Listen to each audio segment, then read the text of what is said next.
بسم اللہ الرحمن الرحیم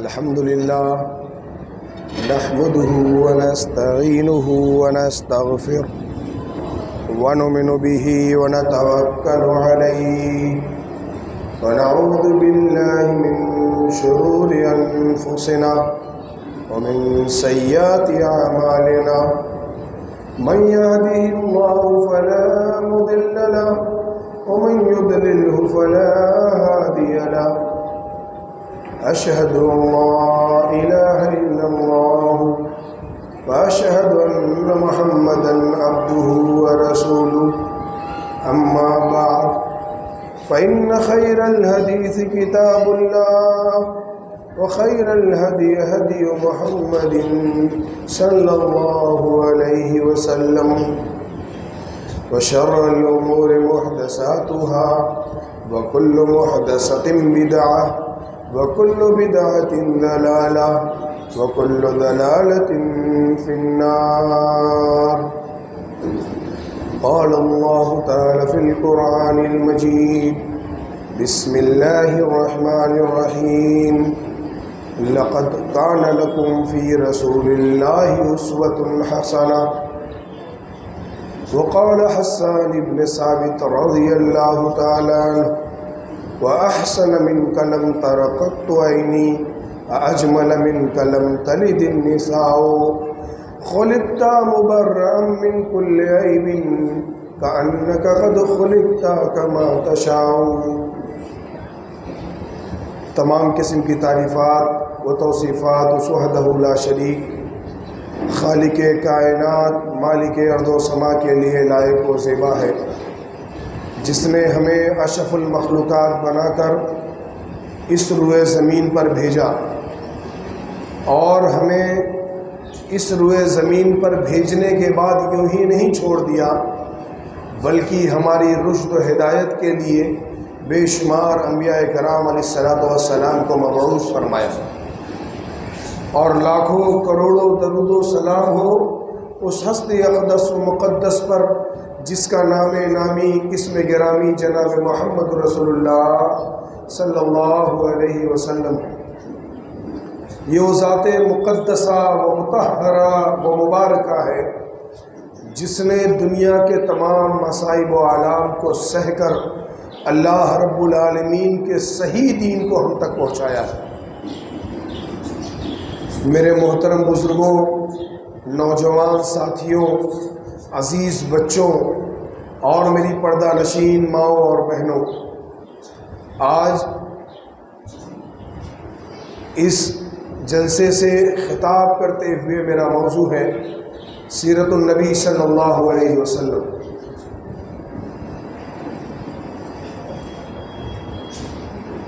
میں صرف اتنا چاہوں گا کہ جب میرے محبوب کا نام آئے تو پورا ہال گونج اٹھنا چاہیے.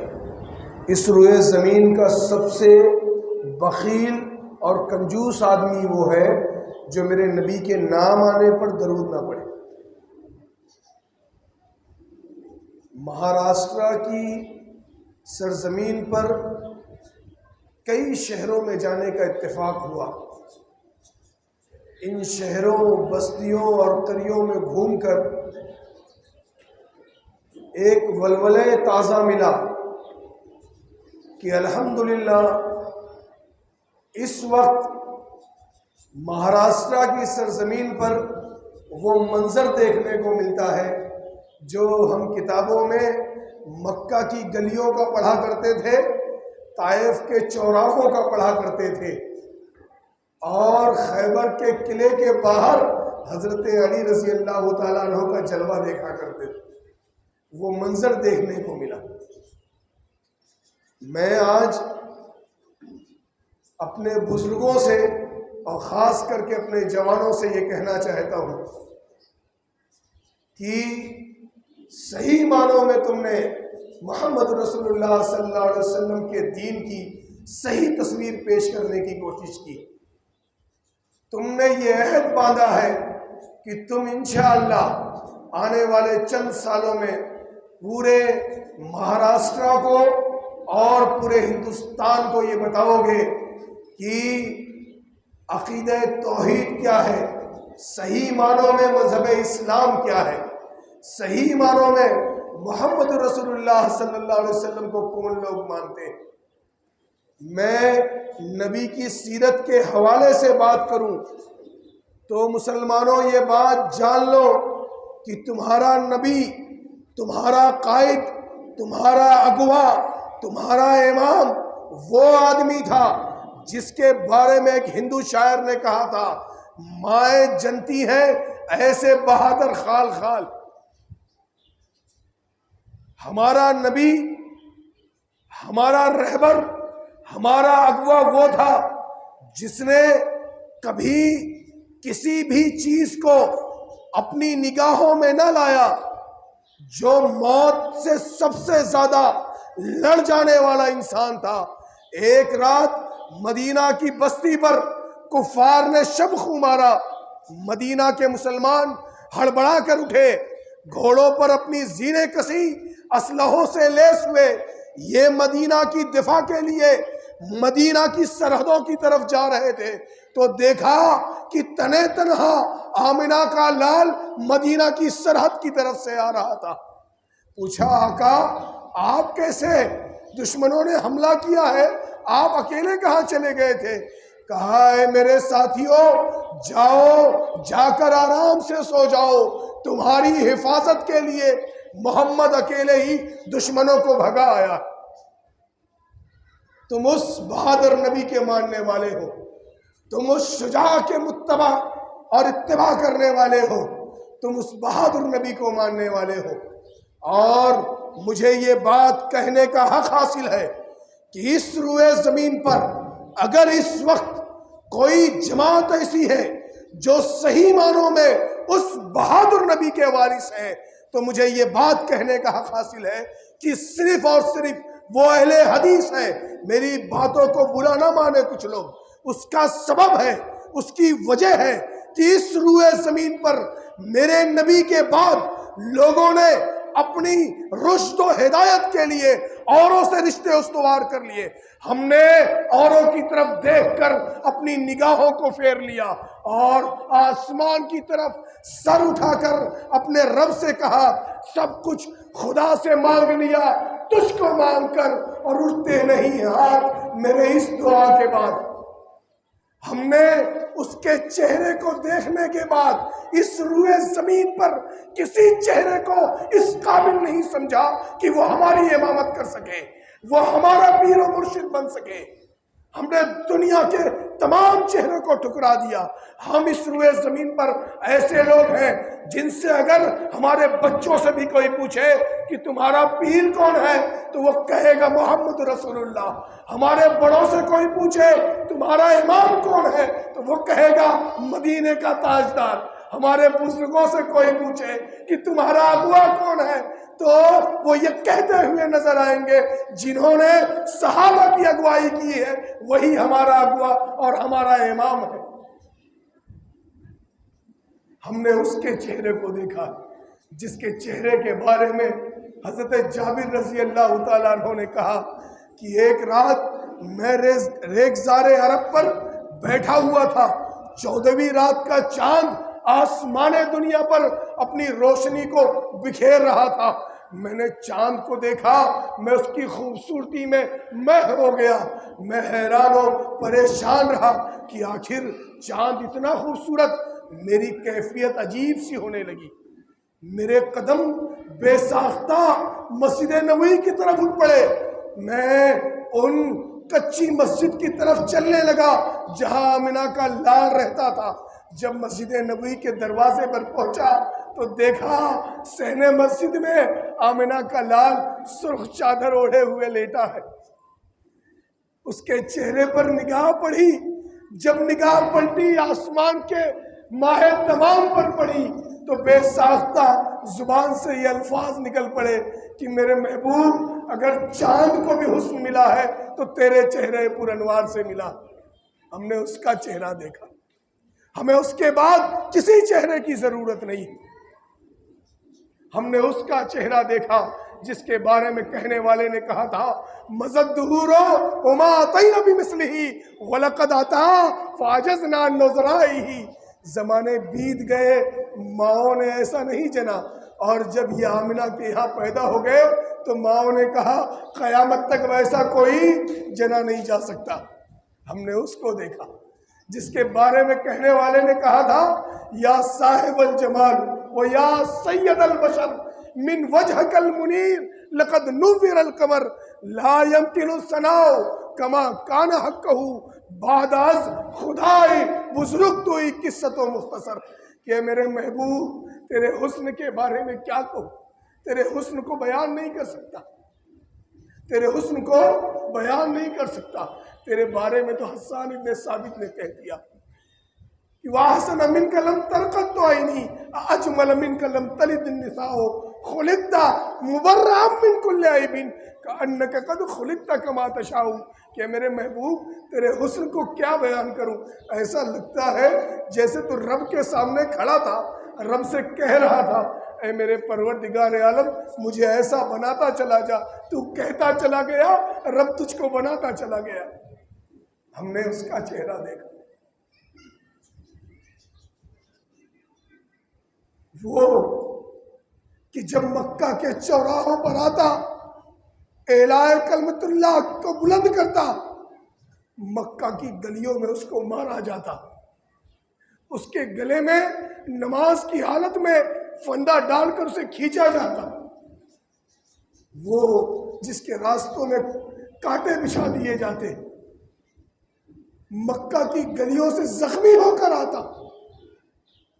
اماں خدیجہ رضی اللہ تعالیٰ عنہ، اے میرے پروردگار عالم اگر کسی کو بیوی عطا کر تو ایسی بیوی عطا کر کہ اپنے محبوب کے قدموں میں بیٹھ جاتی، اپنے دوپٹے کو پھاڑ کر قدمہائے مبارکہ کو صاف کرتی، اپنے دوپٹے کی ٹاکیاں بنا کر زخموں پر رکھتی اور کہتی کلا واللہ لا یخزیک اللہ ابدا. اے میرے محبوب اللہ آپ کو رسوا نہیں ہونے دے گا. پھر اٹھتے، پھر مکہ کی گلیوں میں جاتے اور جا کر اعلائے کلمت اللہ کو بلند کرتے، پھر مارے پڑتی. جب تک ہار کر مکہ سے نکل کر طائف کی طرف گئے تو طائف کے اوباشوں نے کیا کیا، اے کاش کہ اللہ ہم اس وقت کے پتھر ہوتے جو اپنے نبی کے قدموں کو چوما کرتے تھے. اے اللہ ہم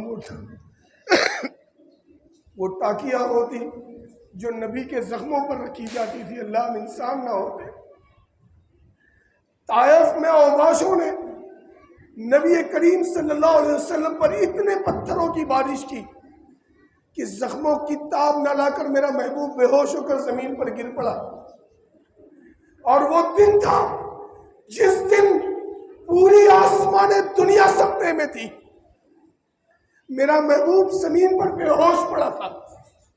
جب ہوش آیا جبرائیل سامنے کھڑا تھا، کہا ہے میرے محبوب رب نے بھیجا ہے، پہاڑوں کے فرشتوں کو لے کر آیا ہوں، اگر آپ ایک ادنا سا اشارہ کر دیں تو طائف کے لوگوں کو دونوں پہاڑوں کے بیچ میں رکھ کر پیس دوں گا. میرے محبوب نے یہ حکم دیا کہ انہیں مار دیا جائے. دین کی دعوت دینے والوں کو بڑی مصیبتوں سے گزرنا پڑتا ہے. میرے جوانوں، اگر تم دین کی دعوت کسی کو دے رہے ہو، لوگ تمہیں گالیاں دے رہے ہیں تو کبھی کبھیدہ خاطر نہ ہونا. اگر کبھی دل میں ملال آ جائے، کبھی دل میں کوئی تکلیف اٹھے تو مدینہ کے تاجدار کو یاد کر لینا، تم اس سے زیادہ عزیز تر نہیں ہو. وہ تو وہ تھا جس کی سواری کی رکاب تھاننے کو جبرائیل آسمان سے زمین پر آ جایا کرتے تھے. وہ تو وہ تھا کہ جب نگاہ بدلتا تھا قبلہ تبدیل ہو جاتا تھا. جس کے ایک ادنے سے اشارے ابرو پر لوگ اپنی جان قربان کر دیا کرنا اپنے لیے باعث سعادت سمجھتے تھے. اگر اس نے مارے کھائی ہے تو تمہارا بدن کندن کا تو نہیں؟ راہ حق کے راہیوں کو بڑی تکلیفیں اٹھانی پڑتی۔ جب میرے محبوب کو ہوش آیا تو کیا کہا جانتے ہو؟ اللہم اہد قومی فإنہم لا یعلمون، اے پروردگار عالم میری یہ قوم نہ سمجھ، اللہ یہ نہیں جانتی، اس کو نہیں پتا ہے کہ میں کون ہوں، تیرا دین کیا ہے، اے رب العالمین انہیں بخش دے۔ جب بے یار و مددگار تھا، جب بے آسرا تھا، لوگوں کی گالیاں سنی، مارا گیا، چوراہے پر بے ہوش ہوا، لیکن کبھی کسی کو کچھ نہیں کہا، کسی کو اف تک نہیں کہا، کسی کو بدلے میں گالی نہیں دی۔ جب وہ تاجدار تھا، جب وہ تاجور تھا، جب مدینے میں اس کی حکمرانی تھی، تب بھی گالیاں سنی اور کسی کو کچھ نہیں کہا۔ دنیا کے سب سے ذلیل انسان نے دنیا کی سب سے بدترین بات کہی، جس کو میرے رب نے قرآن میں نقل کر دیا، کہا لَيَخْرُجُنَّ الْعَيْسُ مِنْهَا الْعَسَلِ، کہ آج مدینہ سے مدینہ کے عزت دار، مدینہ کے ذلیلوں کو نعوذ باللہ نکال دیں گے۔ جب وہ یہ بات کہہ رہا تھا، ان کا بیٹا، جوان بیٹا بغل میں کھڑے ہو کر سن رہا تھا، دوڑتا ہوا نبی کریم صلی اللہ علیہ وسلم کے پاس پہنچا، کہا اے میرے محبوب، آج میرے باپ نے ایسی بات کہی ہے کہ اگر آپ سنو گے تو اس کے قتل کا فرمان جاری کر دو گے۔ کہا کیا کہا ہے؟ کہا اس نے کہا آپ لوگوں کو ذلیل کہہ دیا اور کہا وہ عزت دار ہے۔ صحابہ کرام کے ہاتھ تلواروں کے دستے پر آ گئے۔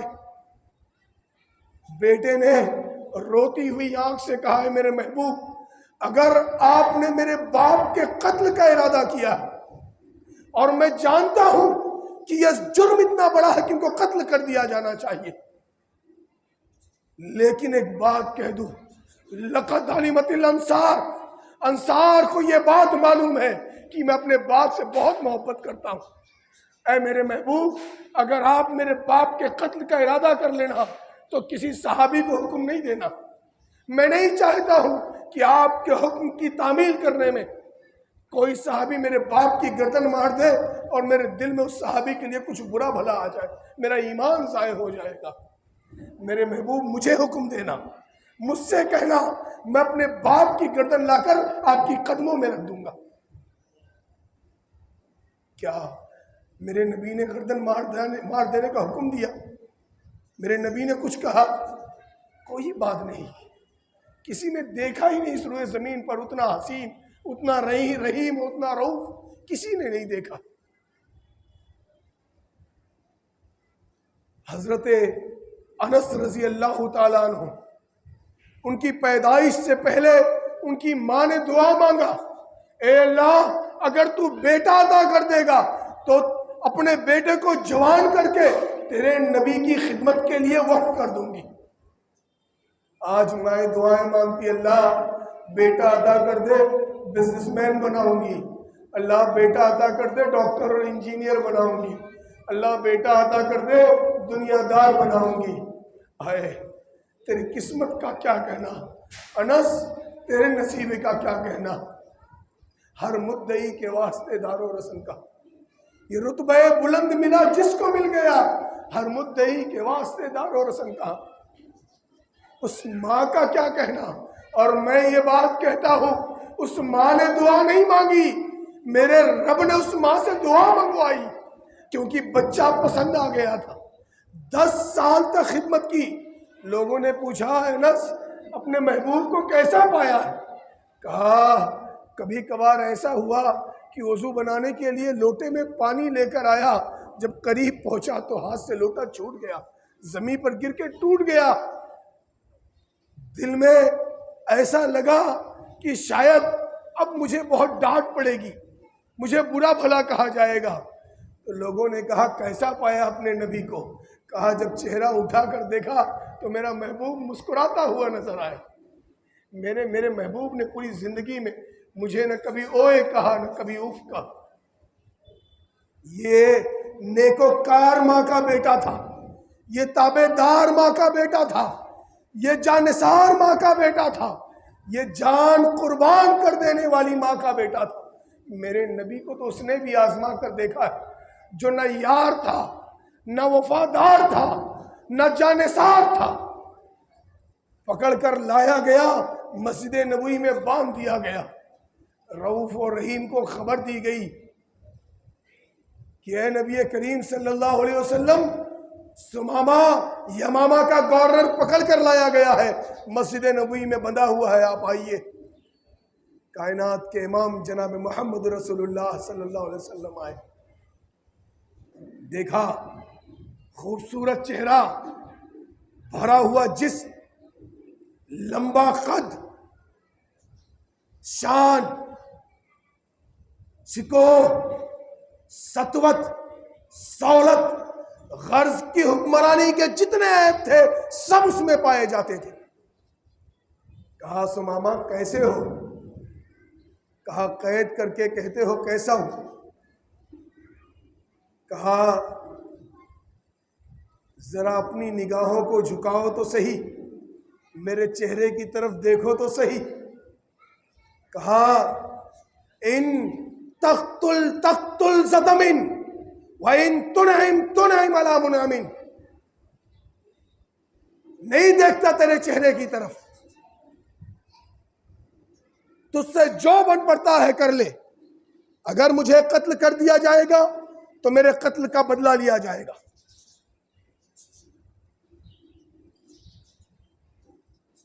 صحابہ کرام حیران کہ سمامہ اپنے آپ کو سمجھتا کیا ہے۔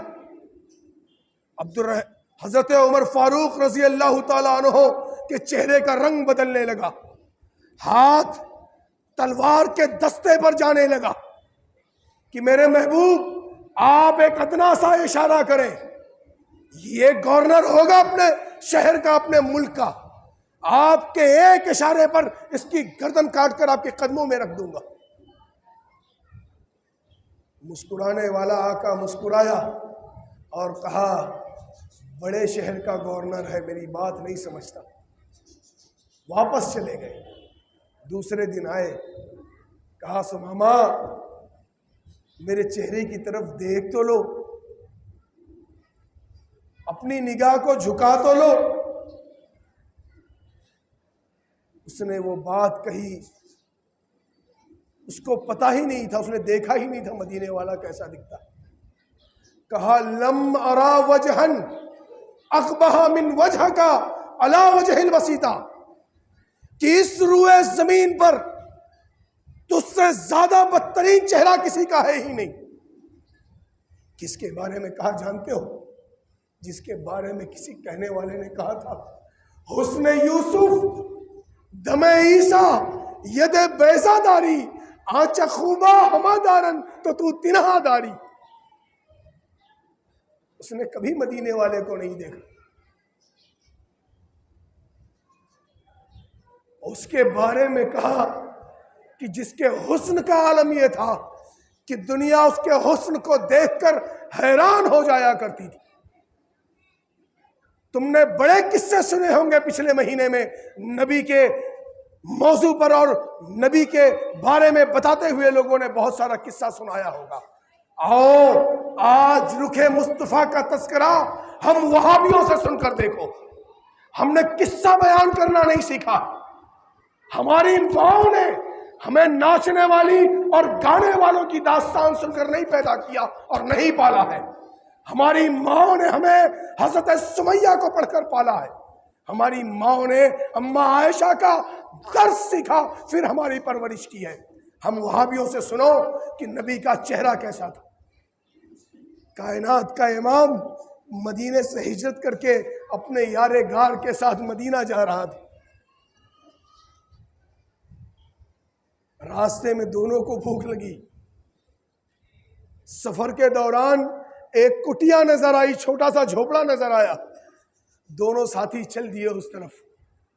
وہاں پہنچے، دروازے پر آواز دی کوئی ہے۔ اس دروازے سے ایک بڑھیا باہر نکلی، کہا کیا ہوا؟ کہا ہم مسافر ہیں، بھوکے ہیں، کھانے کے لیے کوئی چیز ہے؟ انہوں نے چہرہ آنکھ اٹھا کر چہرے کی طرف دیکھا، اتنا حسین اور اتنا جمیل چہرہ.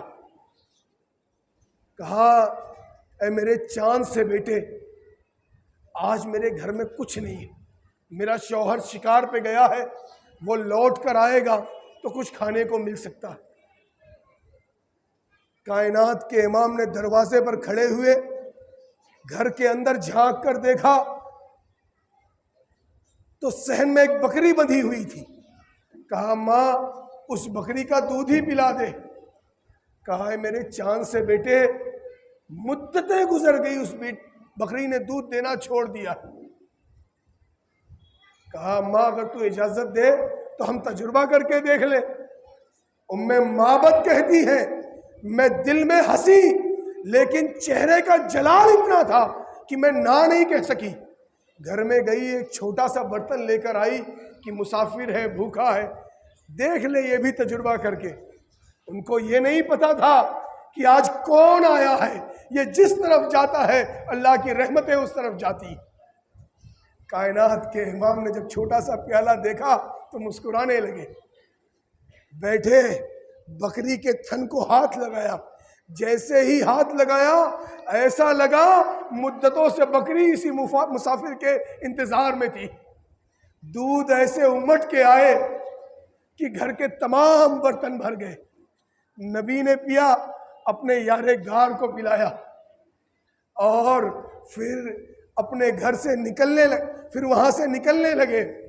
معبد نے کہا میرے چاند سے بیٹے تو بڑا برکتوں والا ہے، آج اگر تو ہمارے گھر رک جاتا تو ہم تیری خدمت کرتے. میرا شوہر شکار سے کچھ لاتا، میں تیرے لیے کھانا بناتی. میرے چاند سے بچے آج رک جا، اپنے ہاتھوں سے تجھے کھلاتی. کائنات کے امام نے کہا نہیں، رب نے کہلوایا اے میری ماں میں جانے کے لیے نہیں آیا، میں پلٹ کر پھر آنے والا ہوں. اور وہاں سے رخصت ہو گئے، مدینہ کی طرف جانے لگے.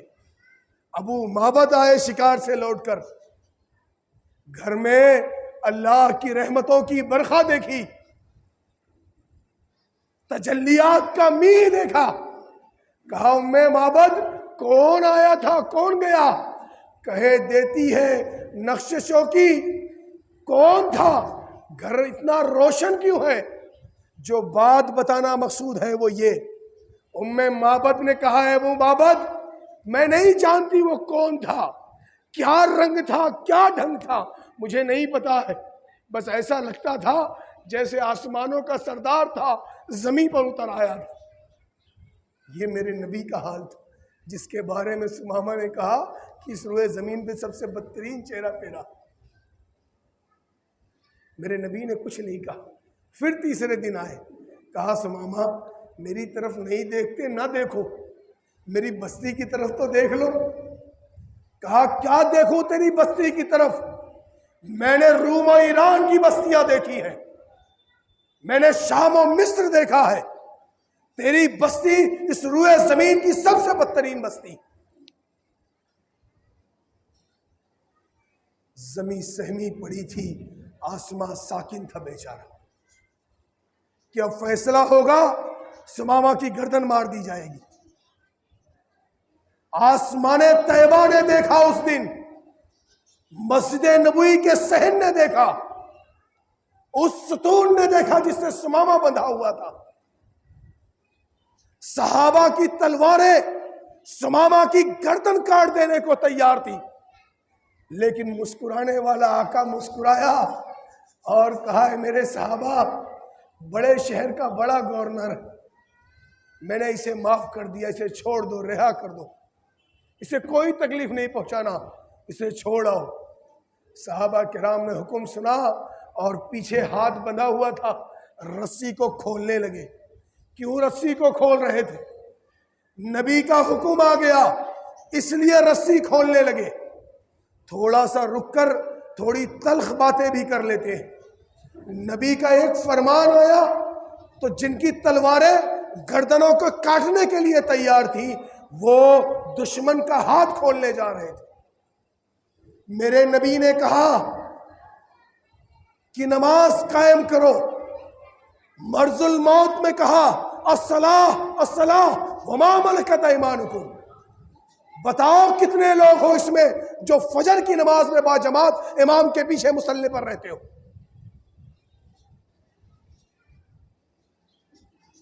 میرے نبی نے کہا عفو اللحیہ، داڑھی کو معاف کر دو۔ کتنے لوگ نبی کے ماننے والے ہیں، اس کی اتباع کرنے والے ہیں، تم نے اپنے آپ کو مسلمان بنا رکھا ہے۔ شہادت گہے الفت میں قدم رکھنا آسان سمجھتے ہو مسلمان ہونا؟ تمہارے نبی نے کہا کہ عفو اللحیہ، داڑھی کو معاف کر دو، تم نے داڑھیوں کو جڑ سے چھلا دیا۔ اوے میرے صحابہ کے نبی نے کہا تھا دشمن کے ہاتھ کھول دو، صحابہ رسی کے پاس پہنچ گئے تھے۔ میرے نبی نے کہا شادیوں کو آسان کر دو، تم نے شادیوں کو گناہ بنا لیا۔ تم نے لڑکی والوں پر وہ ظلم کرنا شروع کیا جو اس روئے زمین پر تم سے پہلے کسی نے نہیں کیا تھا۔ ایک قوم، پوری قوم ڈبا دی گئی اس لیے کہ اس نے ایک نیا گناہ ایجاد کیا تھا۔ وہ ترازو تولتے وقت کانٹا مار لیا کرتے تھے، اللہ نے زندہ زمین میں دھسا دیا۔ ایک قوم نے ایسا گناہ کیا کہ اس سے پہلے روئے زمین پر کسی نے نہیں کیا تھا، لوط علیہ السلام کی قوم نے، پوری قوم تباہ کر دی گئی۔ ایک ہم مسلمان ہیں جن کے نبی نے کہا کہ نکاح کو آسان بنا لو، ہم نے اپنی شادیوں میں لاکھوں روپے خرچ کرنا شروع کر دیا، ہم نے اپنی بیوی کے گھر سے جہیز لینا شروع کر دیا۔ اور سنو، اگر تم مرد ہو اور اللہ نے تمہیں مرد پیدا کیا ہے، میرے رب نے کہا الرجال قوامون علی النساء، کہ گاڑی مرد خرید کر لائے گا اور اپنی بیوی کو بیٹھائے گا۔ میرے رب نے کہا الرجال قوامون علی النساء، گھر میں فریج اور واشنگ مشین مرد خرید کے لائے گا۔ اور میرے نبی نے کہا، کیا کہا جانتے ہو؟ جوانوں غور سے سننا، میرے نبی نے کہا یا معاشر الشباب من استطاع منکم الباء فلیتزوج، تم میں سے جس کے پاس طاقت ہو اپنی بیوی کا خرچ برچ سنبھالنے کے لیے وہی نکاح کرے گا۔ فقیروں سے کیا کہا جانتے ہو؟ جو بھیک مانگتے ہیں، جو فقیر ہیں، جو اپنے سسر کے سامنے جا کر بھکاریوں کی طرح بھیک مانگتے ہیں، ان سے کہا کہ تم روزہ رکھو گے، تمہیں شادی کرنے کی ضرورت نہیں ہے، تم کسی بیٹی اور بہن کی زندگی خراب نہیں کرو گے۔ تم نے کہا کہ تم نبی کے ماننے والے ہو، خدا کی قسم تم مسلمان ہو سکتے ہو لیکن تم اہل حدیث نہیں ہو سکتے، اور اگر تم اہل حدیث ہو تو میں تمہیں اہل حدیث نہیں مانتا، کیونکہ اہل حدیثوں کا جوان تو وہ کہ جس کی شادی اور جس کے بیاہ کو دیکھ کر یہ لگے یہ وہابیوں کی شادی کا نظارہ ہے جو ہمیں لے کر جاتا ہے نبوی دور نبوی میں۔ ایک ہمارے بزرگوں میں سے گزرے لوگ بزرگوں کا قصہ بہت بیان کرتے ہیں، عبداللہ غزنوی رحمہ اللہ علیہ، دن میں لوگ انہیں وہابی کہہ کر گالیاں دیتے تھے، انہیں برا بھلا کہتے تھے، جب فجر کی نماز ہوتی رات کی تاریکی میں سارے وہی برا بھلا کہنے والے ان کے پیچھے نماز پڑھتے تھے۔ لوگوں نے کہا کہ تم دن کے اجالے میں ان کو گالیاں دیتے ہو اور فجر کی نماز ان کے پیچھے ادا کرتے ہو۔ کہا یقین مانو ان کے پیچھے نماز پڑھتے ہوئے ایسا لگتا ہے جیسے اللہ کے رسول صلی اللہ علیہ وسلم کے دور میں لوٹ آئے۔ تو تم اگر اس نبی کے وارث ہو تو ان گناہوں کو چھوڑ دو، میری موت تم موجود ہو۔ میرے نبی نے کہا اپنے شوہروں کی اطاعت کرو۔ ایک عورت سے کسی نے پوچھا کہ تم اپنے شوہر کی کیسے اطاعت کرتی ہو؟ تو اس عورت نے جواب دیا جو سونے کے الفاظ سے لکھنے کے قابل ہے۔ کہا جب میں اپنے شوہر کے سامنے جاتی ہوں تو ایسا لگتا ہے جیسے کوئی ملک کا بادشاہ کھڑا ہے اور میں ملک کی ادنا سا غلام ہوں، اور میں سر جھکائے اس کی ہر بات پہ ہاں کہتی ہوں۔ شوہر کی اطاعت ایسے کیا کرو، تم پر فرض ہے شوہر کی اطاعت۔ اگر تمہارے شوہر تم سے ناراض ہیں تو اللہ کے لیے ان کو آج ہی مناؤ، کیونکہ تمہارے نبی کا فرمان ہے کہ تم اپنے شوہروں کی اطاعت کرو، ان کی فرما برداری کرو۔ میرے نبی نے کہا کہ میں نے عورتوں کو زیادہ جہنم میں دیکھا ہے، اس کی دو وجہ بیان کی، ایک شوہروں کی نافرمانی اور دوسرے زیادہ لعن و طعن کرنا۔ شوہروں کی زیادہ نافرمانی، بیچارہ پوری زندگی جی حضوری کرتا ہے، جی ہاں کہتا ہے، اگر ایک بار غلطی سے شوہر نے کوئی فرمائش پوری نہیں کی تو عورت کی طرف سے یہ بات آتی ہے کہ میں نے زندگی میں تم سے کوئی بھلائی ہی نہیں پائی۔ یہ بات میں نہیں کہتا، میرے نبی نے کہا۔ اے عورتوں کی جماعت، اللہ کے لیے اپنے آپ کو بدلنے کی کوشش کرو۔ ثمامہ بن اسال رضی اللہ تعالیٰ عنہ کے ہاتھ کو کھول دیا گیا۔ جب ہاتھ کھلا، آزاد ہوئے، جانے لگے تو دل میں خیال آیا، بڑے حکمراں دیکھے، بڑے فرما رواؤں سے پالا پڑا، بڑے بڑے بادشاہوں کو دیکھا، بڑے بڑے سپہ سالاروں سے مقابلہ ہوا ہے، لیکن کبھی اتنی عظمتوں والے بادشاہ کو نہیں دیکھا، کبھی ایسے حکمراں کو نہیں دیکھا ہے۔ دیکھ تو لوں کیسا دکھتا ہے۔ بس ایک نگاہ پہ ٹھہرا تھا فیصلہ دل کا، نگاہ اٹھا کر دیکھا اور سرپٹ بھاگے مدینہ سے باہر کی طرف۔ اور اس کے بعد میں نہیں کہتا، ثمامہ سے پوچھو وہ کیا کہتے۔ کہا میں بڑی تیزی سے مدینہ سے باہر کی طرف بھاگ رہا تھا، لیکن میرا دل اس سے بھی زیادہ تیزی سے مدینہ کے اندر کی طرف بھاگ رہا تھا۔ میں بھاگتا ہوا 2 میل چلا گیا، اور جتنی تیزی سے بھاگتا ہوا گیا تھا اس کی دگنی تیزی سے دوڑتا ہوا واپس آیا اور مسجد نبوی میں جا کر کھڑا ہو گیا، اور دیکھا کہ کائنات کا امام اپنے ساتھیوں کے ساتھ ننگی فرش پر بیٹھا ہوا ہے۔ میں جا کر کھڑا ہو گیا۔ کائنات کے امام نے کہا، ثمامہ ہم نے تو تم کو رہا کر دیا تھا، پھر کیوں چلے آئے؟ کہا میرے محبوب، کیا رہائی ہے، کیا اسیری ہے؟ رہا تو آپ نے تب کیا تھا جب میں نے آپ کے چہرے کو نہیں دیکھا تھا، اب آپ کے چہرے کو دیکھ لیا ہوں، اب زندگی بھر کے لیے آپ کی زلفوں کا اسیر ہو گیا ہوں۔ اے میرے محبوب، مجھے بھی کلمہ پڑھا کر مسلمان بنا دیجیے۔ میرے جوانوں، میں تم سے یہ بات کہنے آیا ہوں کہ وہ تمہارا آقا، وہ تمہارا رہبر، وہ تمہارا امام، وہ تمہارا پیر و مرشد، اگر وہ لوگوں کی گالیاں سن کر معاف کر سکتا ہے اللہ کے دین کے لیے، تو پھر تم کیوں نہیں کر سکتے ہو؟ تمہیں جتنی برائیاں راستے میں آئے، تم سب کو درکنار کرتے ہوئے اللہ کا دین پھیلاتے جاؤ۔ انشاءاللہ اللہ نے اگر ہم سب کو زندہ رکھا تو ہم دیکھیں گے یہ صدی اہل حدیثوں کی ہے۔ انشاءاللہ زمانہ تمہارے چاپ کا منتظر ہے۔ اے جوانوں، اٹھو اور پورے اس شہر صوبہ مہاراشٹر سے یہ کہو کہ نبی کے ماننے والے آ گئے ہیں۔ پہلے اپنے آپ کو بدلو۔ صبح الارم لگا کر سونا، آج رات میں صبح فجر کی نماز میں مسجدیں بھری ہونی چاہیے۔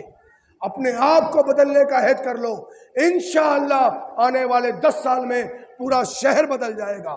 اگر تم نے اپنے آپ کو نہیں بدلا تو یہ بات یاد رکھنا، وہ دن دور نہیں جب تمہارے جوانوں کے ساتھ وہ حال کیا جائے گا جو آج فلسطین میں مسلمانوں کے ساتھ کیا جا رہا ہے۔ دعائیں کرتے ہو فلسطین کے مسلمانوں کے لیے، کبھی اپنے مسلمانوں کا خیال کیا ہے؟ اپنے مسلمانوں کا خیال کرو، فلسطین سے عبرت حاصل کرو۔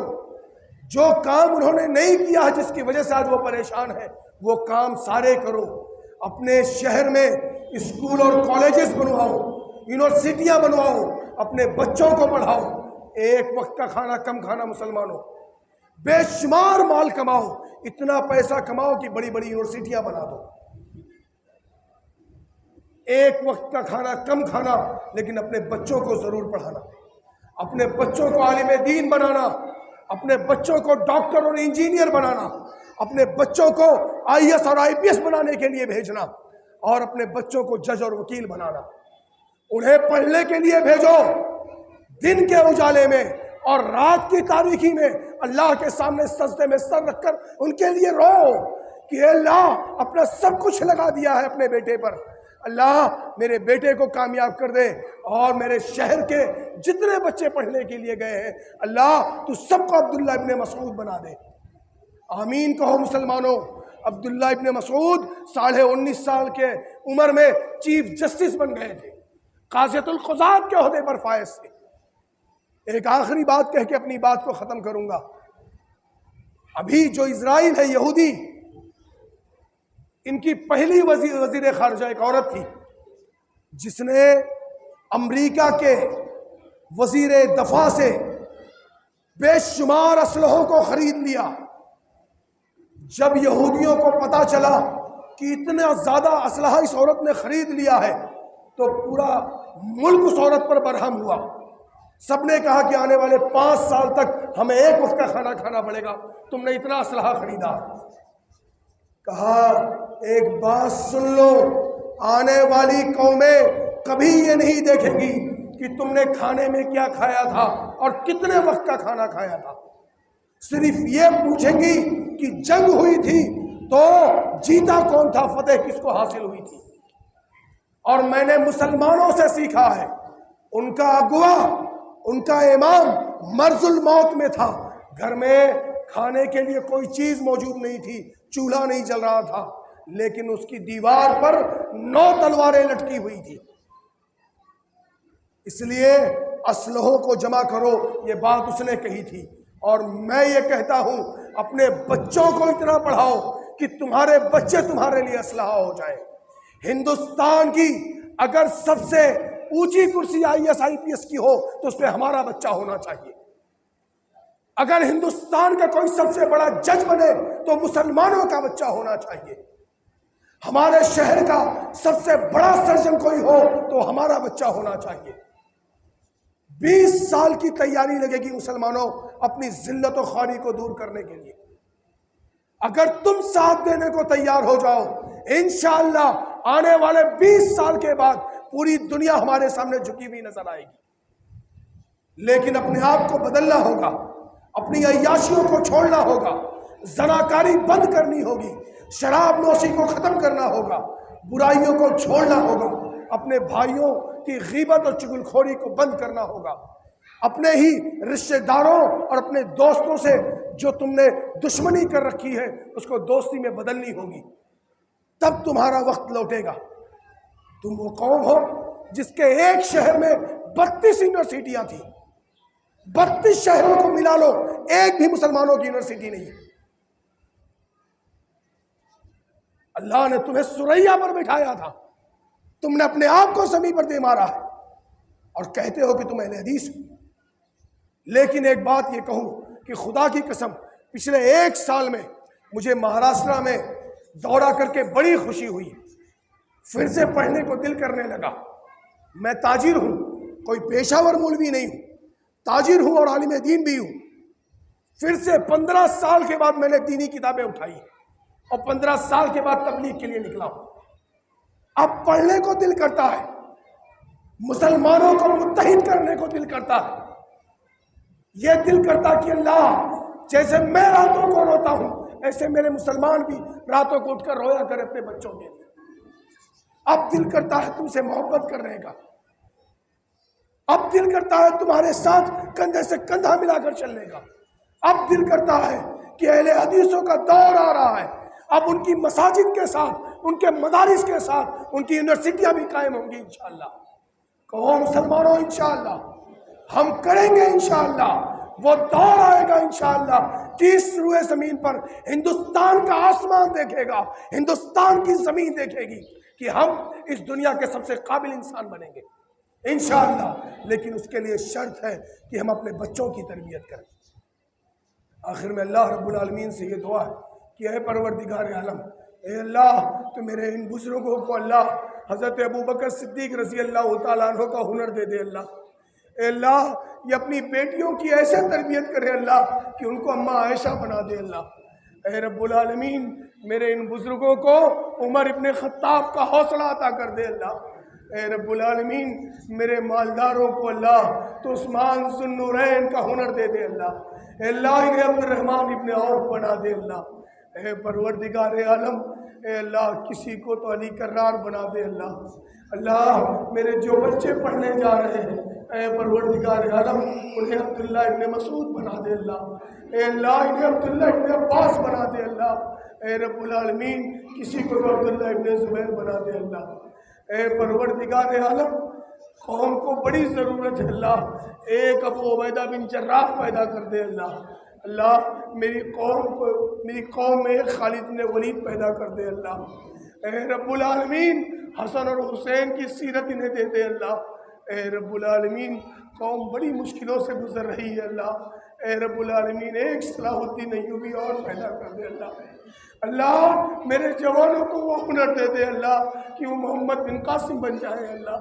اللہ میرے بچیوں کی حفاظت کر لے اللہ، اے رب العالمین میری ماں کو اماں خدیجہ کا ہنر دے دے اللہ، اللہ میری جوان بہنوں کو اماں عائشہ کی حیا عطا کر دے اللہ، اے اللہ انہیں حضرت فاطمہ کا پردہ عطا کر دے اللہ، آمین وآخر دعوانا الحمدللہ رب العالمین، السلام علیکم ورحمۃ اللہ وبرکاتہ۔